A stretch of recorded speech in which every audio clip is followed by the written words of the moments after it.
Friends, ఇప్పుడే అందిన వార్త.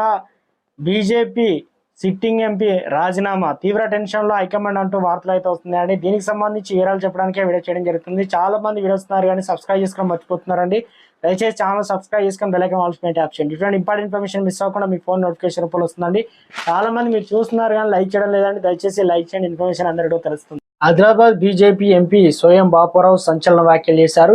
ఈసారి టికెట్ ఇవ్వకపోవడంపై ఆయన పార్టీపై అసంతృప్తి వ్యక్తం చేశారు. ఎట్టి పరిస్థితుల్లో వచ్చే లోక్సభ ఎన్నికల్లో ఆదిలాబాద్ నుంచి పోటీలో ఉంటానని స్పష్టం చేశారు. అయితే తాను పోటీ చేసే పార్టీ ఏదన్నది తొందరలోనే వెల్లడిస్తారని, ముగ్గురు సిట్టింగ్లకు మళ్లీ అవకాశం ఇచ్చిన హైకమాండ్ తనకు మాత్రం టికెట్ ఇవ్వకపోవడం ఏంటని ప్రశ్నించారు. టికెట్ ఇవ్వడం లేదని, తనకు కనీస సమాచారం ఇవ్వలేదని ఆగ్రహం వ్యక్తం చేశారు. ఇదిలా ఉంటే గత ఏడాది ఆదిలాబాద్ ఎంపీ బీజేపీ తరఫున పోటీ చేసిన స్వయం బాపురావు విజయం సాధించారు. అయితే ఏడాది ఆయనకు అవకాశం దక్కలేదు. బీఆర్ఎస్ నుంచి వచ్చి పార్టీలో చేరిన గోడం నాగేష్ కు పార్టీ ఈసారి టికెట్ కేటాయించింది. దీంతో బాపురావు అసంతృప్తిగా ఉన్నారు.